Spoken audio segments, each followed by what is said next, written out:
ሁላችንም በህይወታችን ውስጥ ስኬታማ መሆን፣ ተደማጭነትን ማግኘትና በዙሪያችን ያሉ ሁኔታዎችን መቆጣጠር እንፈልጋለን። ነገር ግን ብዙ ጊዜ አንድ የሚያስገርም እውነታ ያጋጥመናል። ጠንክረን እየሰራን እውነተኛ ሆነን ሳለ ተንኮለኛ ሰዎች ወይም ፖለቲካ የሚጫወቱ ሰዎች ከተሻለ ቦታ ሲደርሱና ተጽዕኖ ፈጣሪ ሲሆኑ እናያለን። ዓለም በስነ ምግባርና በቅንነት ብቻ የምትመራ አይደለችም። ነገር ግን በስራ ቦታ፣ በንግድም ሆነ በማህበራዊ ግንኙነት ውስጥ የማይታዩ የስልጣን ህጎች አሉ።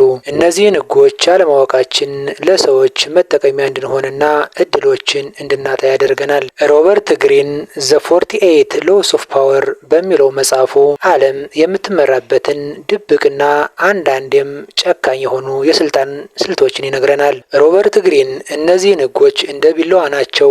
ቢላዋው ዳቦ ሊቆረስበት ወይም ሰው ሊጎዳበት ይችላል። አጠቃቀሙን ማወቅ ወሳኝ ነው ይለናል።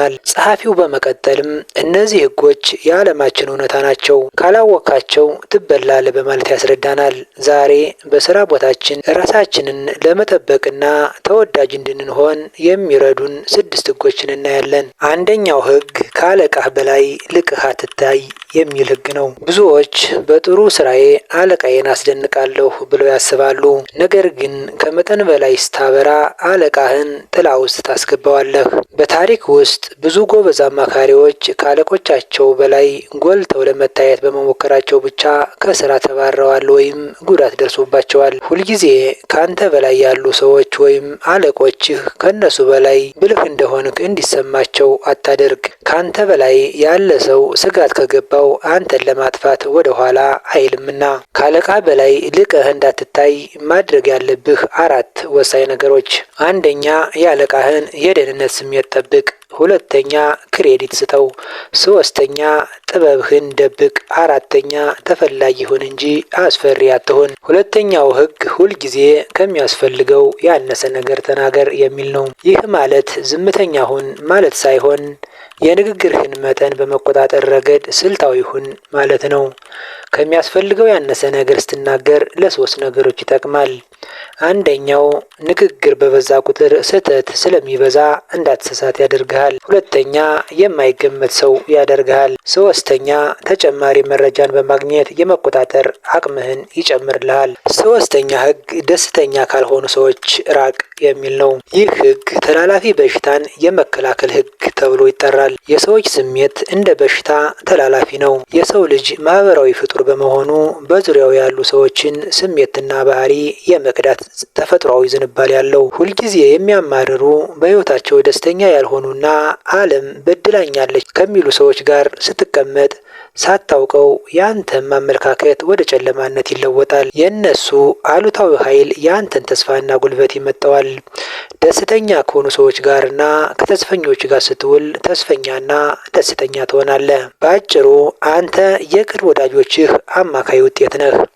እነሱ ደስተኛና ስኬታማ ካልሆኑ አንተም እነሱን የመሆን እድል ሰፊ ነው። የአንተን ጉልበት የሚሰርቁና ወደ ኋላ የሚጎትቱን ሰዎች ተሸክመህ ሩቅ መጓዝ አትችልም። ጀልባህ እንዳትሰምጥ ከፈለክ ቀዳዳ የሚፈጥሩ ሰዎችን ማራቅ ግድ ይላል። ደስተኛ ካልሆኑ ሰዎች ለመራቅ እነዚህን 3 ነገሮች ተጠቀም። አንደኛ፣ አሉታዊ አመለካከት ያላቸውን ሰዎች ለይተህ እወቅ። 2ኛ፣ የምታሳየውን ርህራሄ ገድብ። 3ኛ፣ ባለጸጋ ሰዎችን ቅረብ። 4ኛ ህግ፣ ጠላትህን እስከ መጨረሻው ደምስሰው የሚል ነው። መደምሰስ ማለት ግድያ ወይም አካላዊ ጥቃት ማለት አይደለም። ይልቁንም በስትራቴጂያዊ መንገድ ተቃዋሚህን ማዳከምና በሐሳብ በልጦ መገኘት ማለት ነው። ግማሽ እርምጃ መውሰድ ከምንም እርምጃ በላይ አደገኛ ነው። ወይ ጠላትህን ወዳጅ አድርገው፣ ካልሆነም ግን ተመልሶ እንዳይመጣ አድርገህ ለአንዴና ለመጨረሻ ጊዜ አስወግደው። በመካከለኛ መንገድ መጓዝ ለሽንፈት ይዳርጋል። ጠላትህን በከፊል ከተውከው አገግሞ ይመጣል፣ ለከባድ በቀልም ይነሳሳል። አድፍቶ የቆየ ጠላት ጊዜ ጠብቆ መነሳቱ አይቀርምና ስለዚህ ስጋት እንዳይሆንብህ ሙሉ በሙሉ ድምጥማጡን ማጥፋት አለብህ። ወደ ኋላ እንዳይጎትትህ ሰንሰለቱን በጥሰው። ይህ ህግ ያስፈለገበት 3 ምክንያቶች፣ አንደኛ የማይጠፋ እሳት እንደገና ስለሚነሳ አደገኛ በመሆኑ፣ ሁለተኛ የምታሳየው ርህራሄ እንደ ድክመት ሊያስቆጥርብህ የሚችል በመሆኑ፣ ሶስተኛ ለሌሎች ማስተማሪያ በማድረግ የስነ ልቦና የበላይነት እንድታገኝ የሚያግዝ በመሆኑ። አምስተኛ ህግ እስከ መጨረሻው ድረስ እቅድ አውጣ የሚል ነው። እስከ መጨረሻው ድረስ እቅድ ማውጣት ማለት ሊመጡ የሚችሉ ማናቸውንም አደጋዎች፣ ተቃውሞዎችና መጥፎ አጋጣሚዎች አስቀድሞ መተንበይ ማለት ነው። እስከ መጨረሻው ድረስ እቅድ ለማውጣት የሚጠቅሙ 3 ነገሮች፣ አንደኛው የእድልን ተጽዕኖ መቀነስ፣ ሁለተኛው መጨረሻውን ማየት፣ ሶስተኛው የስሜታዊነት ወጥመድን ማስወገድ ናቸው። 6ኛው ህግ ፍጹም የቤተ መንግስት ሁን የሚል ነው። ይህ ህግ በሰዎች መሃል ባለ ግንኙነት ውስጥ እጅግ ብልህ፣ ተለዋዋጭና ዲፕሎማሲያዊ መሆንን ይመለከታል። በጥንት ዘመን የቤተ መንግስት ሰዎች በንጉሱ ዙሪያ የሚኖሩ ስልጣን ባይኖራቸውም ነገር ግን ንጉሱን በማማለልና በብልሃት ስልጣን ላይ ተጽዕኖ የሚያሳድሩ ነበሩ።